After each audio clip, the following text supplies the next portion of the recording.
What's goody, what's goody, what's goody, y'all? This is Debbie Cakes coming at you live and in color, as you can see.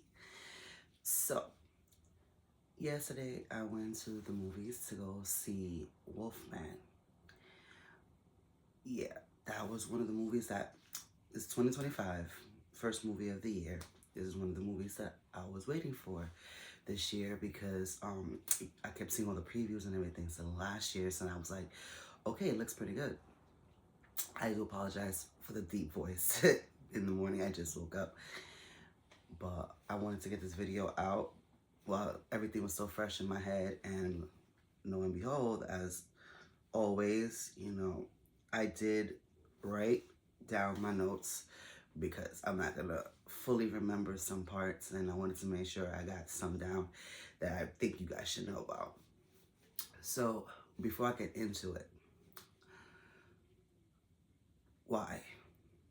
I always tell it like it is. I don't go ahead and sugarcoat anything just so that way it could boost um, their ratings or whatever the case may be. I like to be honest with people because I like to let people know exactly what they're getting into. Um, as far as I know, I think it's Lee Winnell is the one that directed this movie, the one that did Invisible Man. Invisible Man, I love Invisible Man. It's really good. This one, yeah, let's just stick to something else, man, altogether. Or if not, I think you probably should work on the script a little bit more because what you gave us was really not good at all.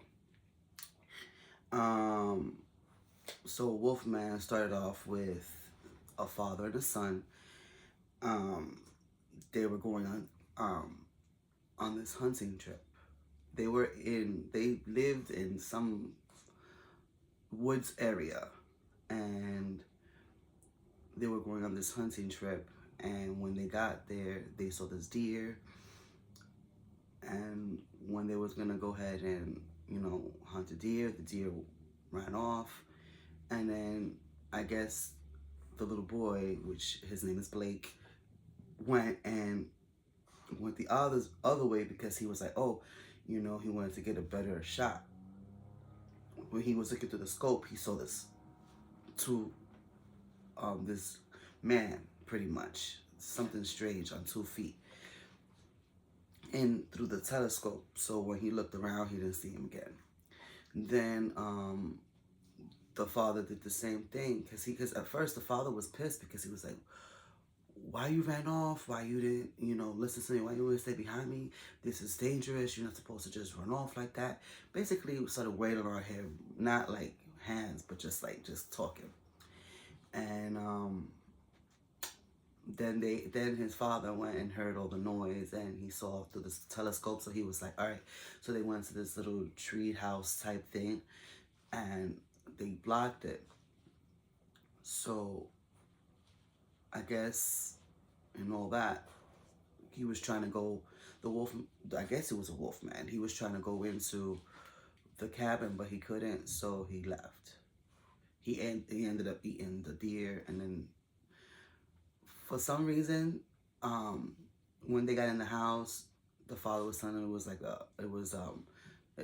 it was some kind of animal or whatever the case may be, but he told the person on the intercom that it was a beast or something that they were looking for. But the crazy thing is they didn't leave it on there for too long. They basically went past all that and upgraded to like 30 years later, when Blake is now the adult, but he's not living over there in the woods area anymore. He's out in the city and all that kind of stuff. He has a daughter and he has a wife, and he's playing the father role, but he's mad passive. Like, his daughter's over here walking on barriers that they use to barricade, like if they're doing construction, all that kind of stuff.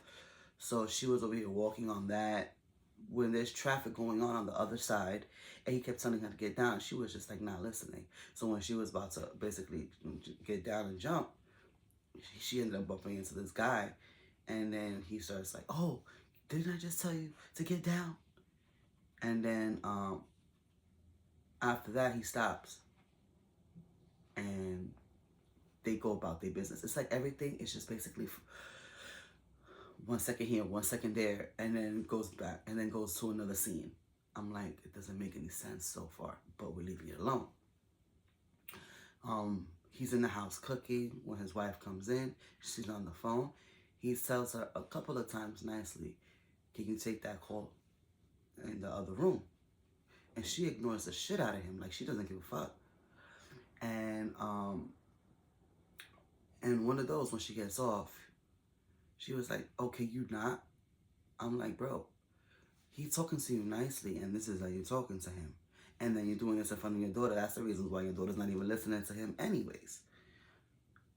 But he's the one that's basically taking care of his daughter while his wife is on work, is working, because right now he's in between jobs right now, because he's still trying to figure out what he what's his next book is gonna write. He's gonna write about. So,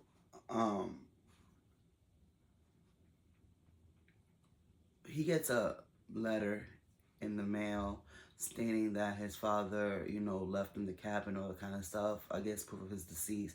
Like they couldn't, like I guess they ruled his father dead. So they was giving his cabin and everything so he could get his stuff out of there. So they went and, oh, excuse me, so sorry. They went and took a U-Haul and went and drove over there. So when they saw this little tree house, he was like, "Oh, I remember this, but it doesn't look like the same area." They bumped into another guy. That guy was the son of the guy that the father was talking to over the intercom. His name is Derek, I believe. And he was like, "Oh, yeah, I remember you." So he was going to show him where the cabin was. So he took trust me, it was a creepy thing, because that nigga looked creepy as hell. So he went and took him. They was driving. Then out of nowhere, while they was driving, a beast basically stood in front of them. So he ended up swerving his truck, and it flipped over and landed on a tree. Then it was sideways. Derek, I think he opened the door, or the door kind of opened, and he went and he landed down on his back. So he really couldn't move. He got attacked by the beast. And when the beast went, and I guess he ended up breaking the glass, that's when I guess he cut Blake on his arm, because I barely saw how the hell he got scratched. But that's basically what happened. So throughout that whole time, when they went and made their way to his father's cabin, they had to basically run through that whole time to get to the cabin. When they got there, they barricaded the door and everything like that, because he was trying to get in. So he couldn't get in, but then throughout that whole time that they was in the cabin, he was already starting to change. Like his hearing intensified and all that kind of stuff, so much that he was thinking that something was trying to get in, or whatever the case may be, but it was because he was hearing a spider crawling on the wall. That shit was crazy. The transition graphics, I give it to them. They did pretty good. What else? They got to a point where they was like, you know what? They gotta find a way to get out of there. So the wife saw. At this point, he couldn't even communicate. He was just there, gnawing his arm, because he was biting the shit out of it, like trying to eat his arm. Throughout this whole time, they was trying to find a way to get out of there. So his wife saw that there was a pickup truck outside, and she remembered that she saw one of those jumper cable generators. So in the cabin, so she went and got that, and ran to the truck with them, put him in the truck, because at that time he couldn't even, like I said, he couldn't even function much. So he put him in there, put the daughter in there. She tried to start up the car with the jumping cables and the generator. It ended up starting. Once it started, she cleared the window. When the window cleared, there was a wolf man, and he went, punched the glass door, the glass window, up front of the glass, and took the brake clean off. The not the brake, the throttle. Clear off the hinge of the wheel. They ended up going back into the house. But no, they ended up getting out the truck and going onto this, I think it's a greenhouse. They climbed on top of that. The wolf man tried to get out and ended up breaking the canopy where they was on. The daughter almost went through that because he was trying to get her. So Blake went and ran out and tried to distract him, so he left. So that way the wolfman could go ahead and follow him. So they went and ran back into the house, and when he came back, they let him back in the house. Then from there, the other guy, the wolfman, went and broke into the house. When he broke into the house, they started fighting each other, and Blake went and bit his throat. Do you see how I'm like dragging this shit? It's because it's like I'm like really like trying to review it, but it's just I'm losing energy on this one. So when he went and bit his throat out, he realized, because he went and he looked at his arm, it said Blake's last name. That's when he realized that the man that he just killed was his father. His father was the one who got bitten in turn all those years ago when they declared him deceased. Then from there, Blake had ran out and he started completely changing. And then he went after them, after his wife and daughter. They was running through the whole wood area and everything like that. When they went back into the cabin, no, they went up to the tree house where his father had took him when he was little to try to escape him, but Blake already knew that area, so he went up and she was gonna shoot him, but she kind of hesitated and she looked at him because she didn't want to shoot him. That's her husband. She loves him, supposedly, but the way she treated him. And then, the daughter's right there. She doesn't want to traumatize the daughter. Basically, she's explaining to the daughter everything that's going on. Like, we're just looking at everything that's going on. Can't you just really see it? It's just like they were trying to explain the same things that's going on when we're literally looking at it. I'm like, for real? What's going on? So, the daughter was like, so scared behind her, and Blake ended up looking at the daughter. I guess that's what basically calmed him down a little, and he realized he's changing and he's gonna end up killing them. So before he loses all his senses, he was looking at her like, pull me out of my misery, like, keep me from suffering. I do not want to kill you guys. I don't want to attack you. So she ended up giving him a killing mercy and just shot him one time, and he fell out the treehouse and he ended up dying, and they ended up escaping. As you can see, it sounds like it's cool and all that. It's just because it really isn't. I'm gonna be honest with you. Like, and all in all, honestly, I didn't care so much of the movie because it disappointed me so much.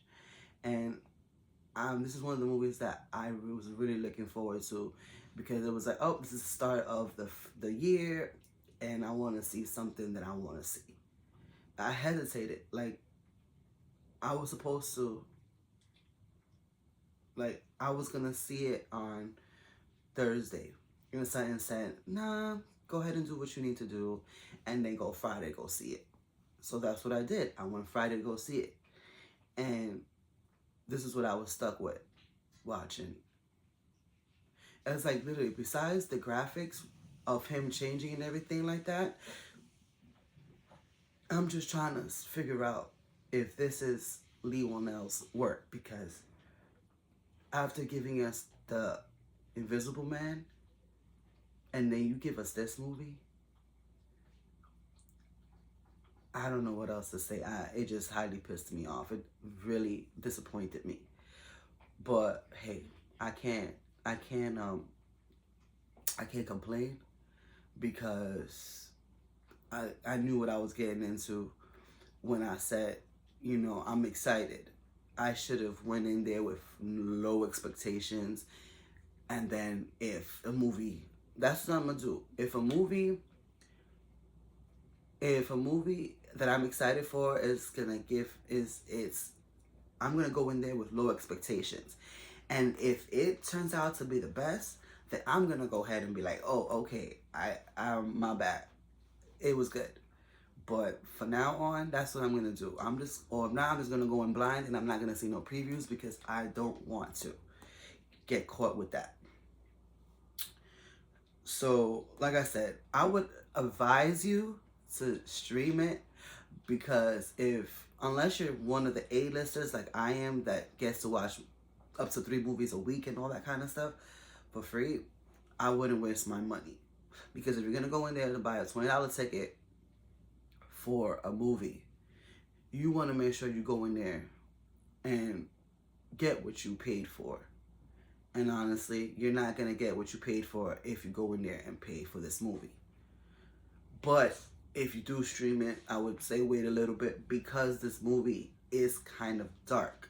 So for you to get a real good copy now, it's not going to happen. Because this movie is very, takes place in the nighttime mostly throughout the whole movie. It's nighttime. So that's pretty much it. I'd say I give it probably a 1.5, and that's only because of the whole graphics and everything like that. So I was also watching some previews about some movies, and I saw that there's, I think, 1, 2, 3, probably like 4 movies that I'm looking forward to right now, which is Love Hurts, The Monkey. That's a Stephen King's movie. Love Hurts is actually, if you followed the Goonies when you was little, the Asian dude, for some reason I cannot get his name right now, but the Asian kid that was there, he's the one that's the lead in Love Hurts. And I didn't notice it until he started talking. He still has that voice. It's action movie, so it looks really good. But like I said, I'm going to go in there with low expectations, because I don't want to get disappointed. Then The Monkey is a Stephen King's movie. Then there's 2 movies from, I cannot remember his first name, but he's a Quaid. He's the son, I believe the son of either Dennis or Randy Quaid. But there's 2 movies that he's making. Novocaine, that's an action movie. That one actually looks really good. And I think it's Companion is the other one. That one is probably a comedy one also, semi. So I don't really like that much comedy movies, but I'm going to give it a try because it looks kind of interesting. And I'm not sure if the other one is called Drop, but that one looks interesting too. So those are another like 4 to 5 movies that I seen in previews yesterday that I'm looking forward to seeing. But like I said, I'm gonna go in with low expectations, and if they start getting high after I start watching them, then hey, that means that's good. But I don't want to get disappointed, so I'm just gonna go ahead and leave it as is. As far as I know, most of these movies are coming out next month or after that. But I know Love Hurts is probably the first one that I'm gonna get first. They also have the Captain America movie that's coming out this year. They already have tickets available for that. So you already know I got my ticket for that. Then they have a fan event one also, but I'm not about to waste my money on it because my A-list supposedly doesn't cover it, because for some reason they made those tickets, the fan event tickets, higher than the regular tickets. They made them damn near $35, and I'm like, for what? Because because I don't want to go in there and spend all that money and all of a sudden that movie is not good. I'm not gonna go in there and get disappointed. I'm not doing it. I'm not spending all that money. I'll rather wait for that Thursday to watch it the day before it actually streams everywhere. So I'll be alright.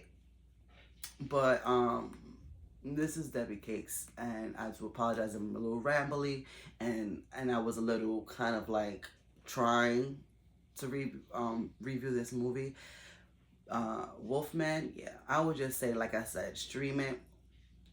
1.5 out of 5 for me. It's just not good, man.